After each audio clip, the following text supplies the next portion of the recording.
ISCT 2025, Day 3. I'm Lisette here. I'm Ted.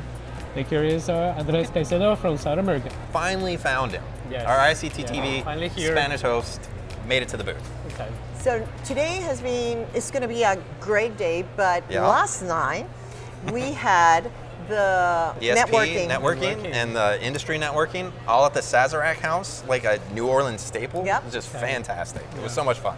And then this morning I heard that somebody woke up very early in the morning It was very early. to do a 5K. That wasn't me, but how was it? We're right by the Mississippi. It was beautiful from that perspective. Having this guy like pass me twice was also very impressive, ultimately. So It was a great initiative inside the Congress. And I think that it's an initiative that put us all together, enjoying like the breeze of Mississippi very early morning. more community, more camaraderie. That's what ISCT is all about. Well, so today we're going to have great plenary. So tell me. And don't forget about Affelbaum's keynote speech. It's going to be fantastic. It is fantastic. Absolutely. And we are translating in the field from what is doing in the lab to what is expected in the And look clinic. at this, day 3. Like it's still Yeah, loaded. it's Tons of material, huge. It's tons of huge. things going on. Like Exactly. it's on the last day of the conference. People kind of take it easy sometimes. Not ICT. Yeah, not ice. Nope. No. So next, the summit is going to be also in a few minutes. In 30 minutes, we're going to have a summit, ESP summit. And then We got all of our correspondents out there still, so stay tuned. Everybody else still like They're working out hard doing on their their last day, job. right? Job. That's the then job. tonight, which is my favorite, we're going to have the gala. Just a way to get together after this amazing 3 days of. It's going to be at the Mardi Gras. Mardi Gras House, Yeah. another New Orleans staple. It's fantastic. And who are you going to be wearing tonight? You will see. We will have It's gonna be a big pictures. It's going to be fantastic. Nice. Great music, So, great yeah. dancing, great teams. So I really hope that you enjoy the ICT TV, but more important that you can be with us next year. Where we going next year? We're going to Dublin. We're going to Dublin. Looking So, forward to it. Yeah. So thank you for listening, and Yep. let's go, guys. Let's keep working. So hi everyone, this is Mikey from ISCT TV and I'm here with my wonderful colleague Professor Karen English. Hi everybody. Yeah, great to have you here. So, are you enjoying the conference? It's amazing. Yeah. ISCT is my favorite conference. I love it every year. Yeah, any sessions in particular that stood out for you? Well, as an MSc person, I love to hear from Silvio Tesco in the plenary about the approval for the Mesoblast Rhinestone product for acute GVHD. I'm so pleased that that's finally been approved. Yeah, it's going to have such a big impact on the field, yeah. It's going to be amazing. Absolutely. ISCT's come to Dublin next year. Brilliant. Yes it is. and- I'm so excited about that. And congratulations on being co-chair. Thank you. So what would you like to see in Dublin that you can take from this meeting that you'd like to see in Dublin? So this has been a really great meeting. I love all the networking, the poster sessions and so on, but what I'd love to bring to Dublin is a little bit more engagement with the ESP researchers. So I'd love to see more events for them to allow them to really engage in the society. They're the future leaders of this society. Absolutely. And so with Dublin coming up, do you have any message for the ISCT community? Get yourself registered, right? Get it in your calendars, book the date, plan your holiday in Dublin and in Ireland. And we're really looking forward to having you in Ireland. Yeah, exactly. We can't wait to welcome you to Ireland. Okay, so I'd like to thank you, Karen. Brilliant. Yeah. Thank and you. Enjoy the rest of the conference. Thanks a million. Perfect. So hi everyone, I'm here today with Dominique Farja, who is a professor of internal medicine in the University of Paris and also co-chair of the roundtables. So it's a pleasure to have you here with me today. So on the topic of education, because I feel like this came through a lot with and through the roundtable. So you're organising a training course in Paris in October on CAR-Ts and autoimmunity. Can you tell us a bit about that? Yes, with pleasure. This is one of the strengths of Europe where the story started thanks to the Erlangen group, and today we have plenary. They are showing their activity and their experience, and as you know, impressive results have been obtained with the use of CAR-T for treating non-malignant disease.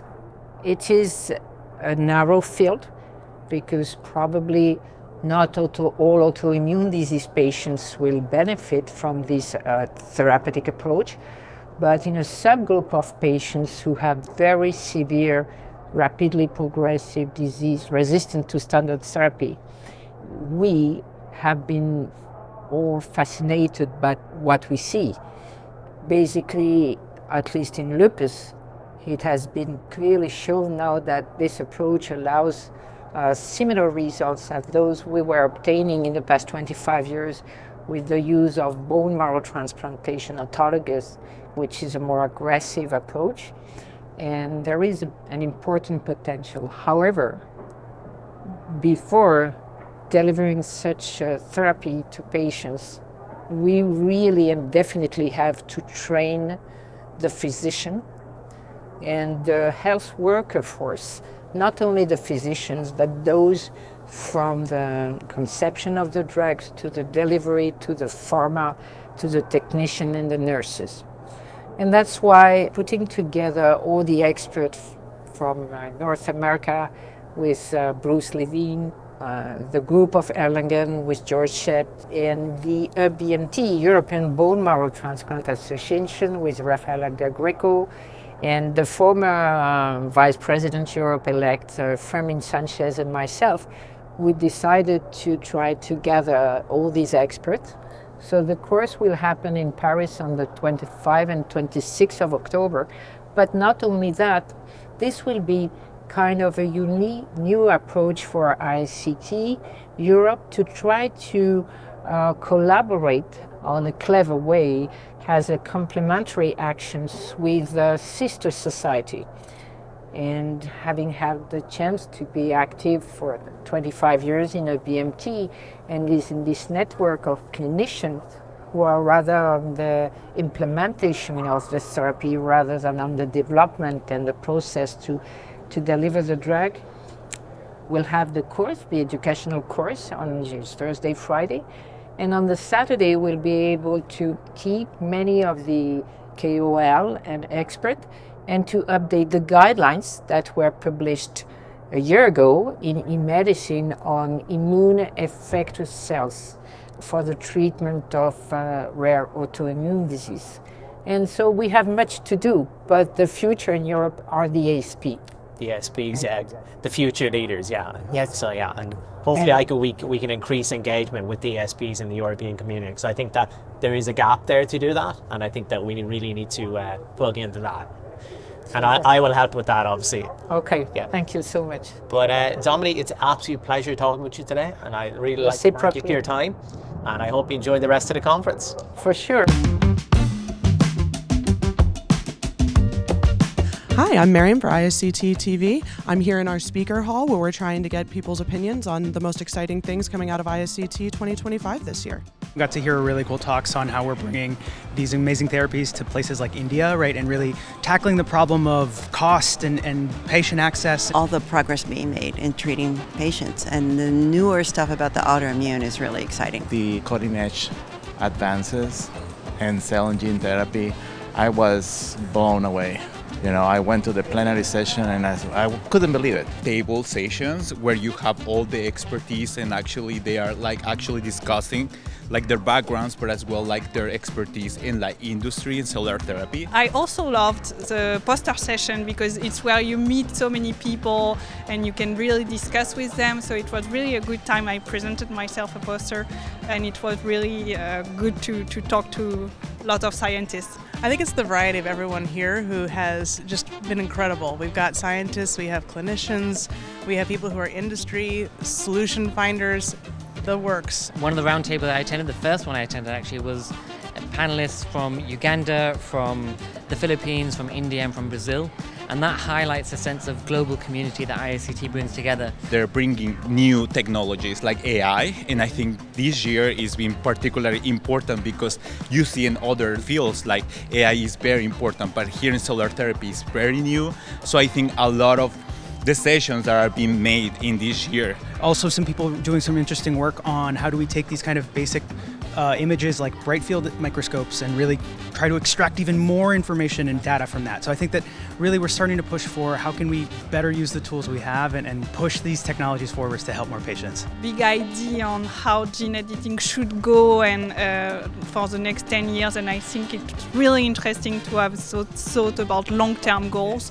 My second best moment was when I met my mentee. That's I very mean, in person. So that was very special to me. Showing some of the phenomenal science that's emerging both in the mRNA space and the in vivo gene therapies, the combination of both industry, academia, but now starting to see some of that clinical innovation which is permeating through. And that combination, I think, is unique and always brings me back looking for more, and looking forward to Dublin next year. So hi everyone, my name's Mikey from ISCT TV, and I'm here with Mia Viswanathan and Dan Weiss. Great to have you here in this vibrant city of New Orleans. So are you enjoying the conference so far? Loving it, yeah. Been phenomenal. Yeah. What stood out to you the most about the conference so far? There's been such great sessions. There's too many to name, but I've really enjoyed, actually the gene editing sessions have been really phenomenal. Yeah. Speakers like Fyodor just talking about like really exciting technology that I didn't even know existed, right? And like we're trying to make it a reality, trying to get it an umbrella FDA. So I thought those sessions were really interesting and exciting. And of course, all of the MSc content, which is near and dear to my heart. So really enjoying that as well. I couldn't agree more. I think there's a palpable sense of excitement all around. I mean, these are tough times in a lot of ways, but cell and gene therapy is just forging ahead nonstop. I was blown away as well. There were things with the gene editing I had no clue was out there. Yeah. It's just really amazing to see. But I think we're progressing on every front. And the like. I mean, look at NSCs, and we finally got clinical approval in the United States. And I see just a lot of really good growth areas that we, as an organization and as a community, are all over. Very exciting. Absolutely, it's been brilliant. And just on that point, it's been a really exciting time for the MSc field with the approval of Orion. So how do you think this has really impacted the field? Well, I went to the MSc sessions, so there were 2 oral abstract sessions, right? And one of them was all clinical trials. So there was a lot of clinical data and evidence being presented, phase 2, phase 1, 2 trials, and a lot more phase 2 trials. So it's very interesting and exciting to see them emerging. Also to hear from Sylvia, right, that they have more on the pipeline, other things that are in phase 3.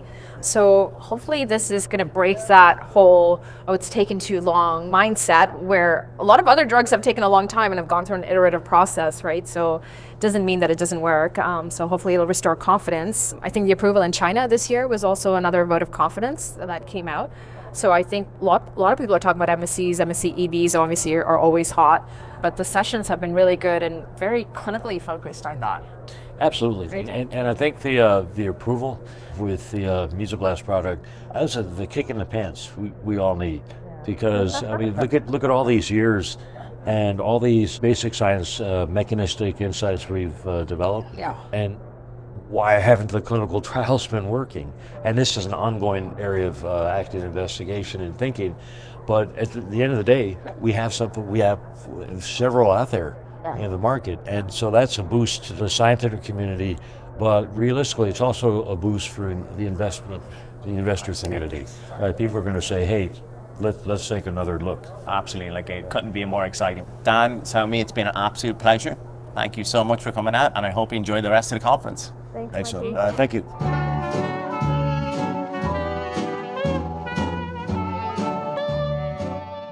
Ted Kiefer here with ISCT TV 2025, and I'm standing in front of a booth with one of our fantastic sponsors. Let's go ahead and introduce and talk about why they're special. Thank you. So Eitan Abraham here. I'm the Chief Commercial and Technology Officer for Minaris Advanced Therapies. Minaris Advanced Therapies is actually being launched at ISCT this week. We are new and yet very experienced CDMO that is focused on the cell and gene therapy space. We are a combination of the acquisitions by private equity of both Minaris Regenerative Medicine as well as Advanced Therapies legacy WuXi site both in Philadelphia as well as in Oxford, the UK. These combined companies are the largest and most experienced cell and gene focused CDMO globally, with a very large global footprint in Asia, in Europe, as well as in North America. Multiple sites, 25 years of experience in cell therapy manufacturing as a CDMO, and many capabilities globally. So you mentioned a couple of things, but primarily I want to focus on your commercial partnerships. So you are actually working with commercially available products, and it gives you access to some of the patient stories, patient perspectives that other CDMOs might not have, right? Absolutely. One of the things that we love, and obviously our employees love, is to hear the stories of the patients who've been treated by therapies that we've manufactured and have been cured. And there's some amazing stories, obviously. I think that cell and gene therapies are transformative in terms of the ability to really cure and not just address other things. We do manufacture, as I mentioned, several commercial products, and we do bring in patients from those companies to tell their stories. And these patients are also very strong advocates for the cell and gene space, because these are the stories that people need and want to hear about why we should continue pushing forward in this industry, but also about why we need to improve about how we do the manufacturing and how we reduce COGS and do the release, so really we can get to more patients. Yeah, fantastic. Sounds like you've got a real strong focus. You've got years of experience behind you. Congratulations. Glad to hear about the new launch. Sounds fantastic. Looking forward to what you guys can do. Anything else you'd like to add, or any other interesting aspects of New Orleans, something fun that you've done?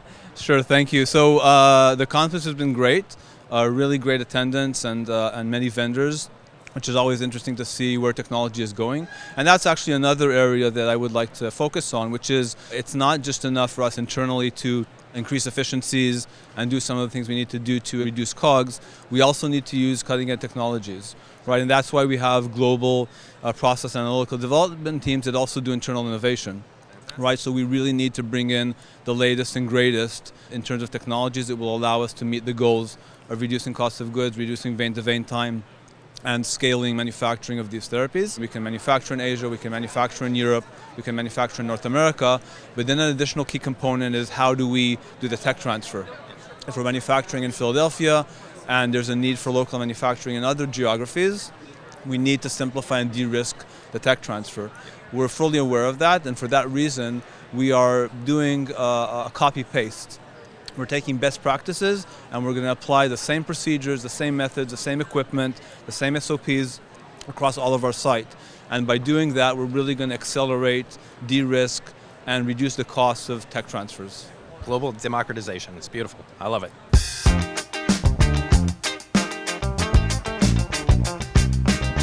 Hello everyone, and welcome back to ISCT TV. I'm joined here with Kieran, one of our experts on gene editing. Kieran, thank you so much for being here today. My pleasure. Thank you for having me. Absolutely. So we wanted to get your perspective on the current state of the gene editing field and what you think maybe is the most exciting development we've seen in the last year since ISCT 2024. Certainly. So, I mean, gene editing is a very sprawling field, so it covers everything from agriculture to tool development to help laboratory research to therapeutics. And of course, my bias is towards therapeutics since I'm a physician scientist myself. And I think most people would agree that's where a lot of the excitement over the last year or two is really coming.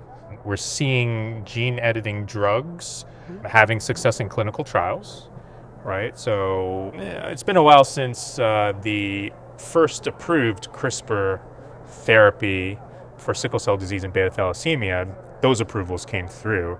But you can quibble a little bit. Are those more cell therapies or gene editing therapies? They're kind of a combination of the two. It's always a debate. Yeah, but I think where we've seen real strides over the last year particularly is with the in vivo gene editing therapies. We're actually delivering the tools within the body rather than editing cells outside the body or administering those cells in some fashion to the body. Sure.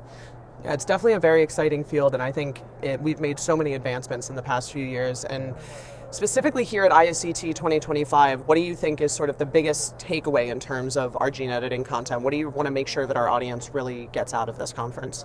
I think that we're seeing success. Yeah, we're seeing success, right? We have several clinical trials that have read out or are starting to read out over the last year since last year's conference. We're actually seeing what I would argue is incontrovertible proof of the efficacy of gene editing therapies. The one that comes to mind in particular is the therapy for hereditary angioedema from Intellia Therapeutics.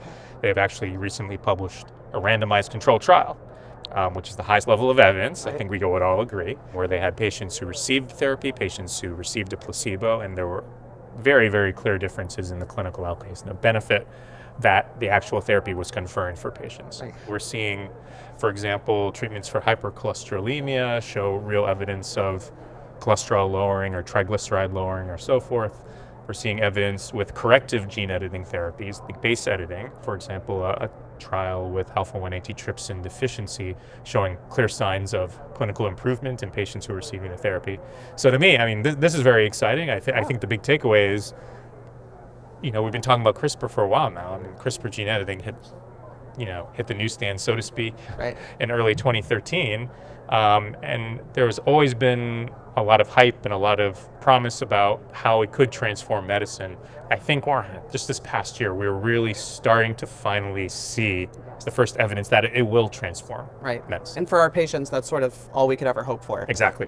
My own interactions with the FDA have confirmed that they're thinking in a more innovative way about how do we get gene editing technology or gene editing therapies, more properly speaking, deployed to as many patients as possible, particularly in the rare disease, ultra rare disease arena.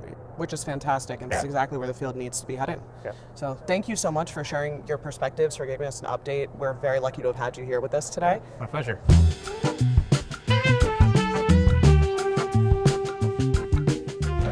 Welcome back to ISCT TV. We have Matthew Porteous here with us today. Hi Matt, thanks Hello. for coming onto the set. It's really great to see you. Great to see you. So, what's been your favourite take-home moment from the conference so far?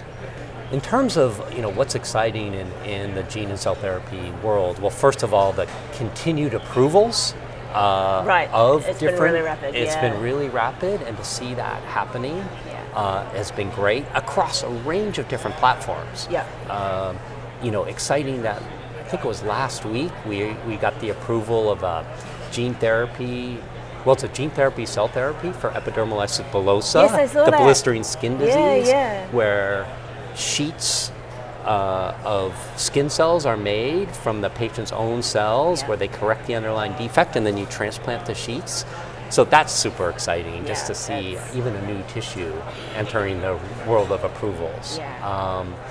It's also exciting just to see, CAR T therapies working for autoimmune disease. And I think it's going to start moving into other classes of diseases beyond cancer. AAV as a gene therapy to deliver genes into the body. There's been some hiccups, but on the other hand, it's also working, which is great to see. The approval of the first CRISPR therapy in 2023 was a breakthrough, but also exciting to see other genome editing approaches for both sickle cell disease and other diseases showing really interesting clinical results. So it's just like the science is working. The science is working in patients, not just in mice. Hey, thank you so much for joining us today. Really appreciate it. Thanks, everybody. So we are closing day 3. Don't forget about our regional conferences. We got ANZ, we have Asia, and then next year, where are we going? Again. Dublin. And we'll see you all there. The annual meeting. And see we you all want there. to see you there.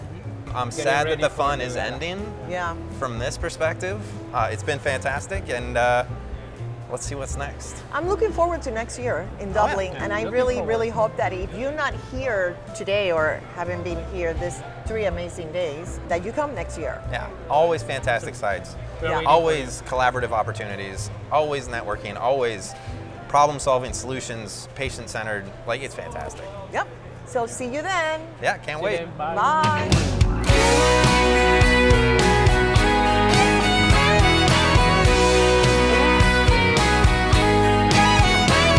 I walked through that door, I saw that look on your face. You're gonna say he came back, we all fear that bad place.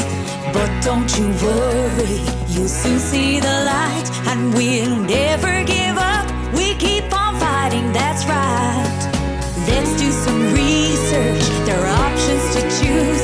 Did you hear about this, a new weapon to use? It ain't afraid of no cancer cell, these CAR T warriors break the spell.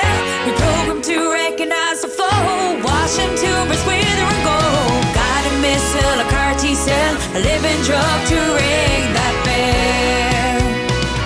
Your own immune system, your body's defense sometimes needs a helping hand, some confidence. Cancer throws you curveballs, it confuses the game. But CAR T steps up and it whispers your name. Engineered with precision, a bullseye shot. They lock on tight and that cancer is caught. It ain't afraid of no cancer cell. These CAR T warriors break the spell. We program to recognize the foe. Watch them tumors wither and go. Got a missile, a CAR T cell, living drug to ring that bell. Oh, it ain't a magic bullet. There's a price to pay. Side effects that come along the way, but for some folks, it's a shot at life, a chance to win this endless fight. It ain't afraid of no cancer cell. These CAR T warriors break the spell. We're programmed to recognize the foe. Watch them tumors wither and go. Guided missile, a CAR T cell, living drug to ring that bell. Go on and ring that bell. You made it through this journey completed. Some friends are in it, still being treated. Some friends say goodbye, we'll miss them forever. Their inspiration for making it better. It once was a dream, a distant goal. Now patients have hope, we can save our souls.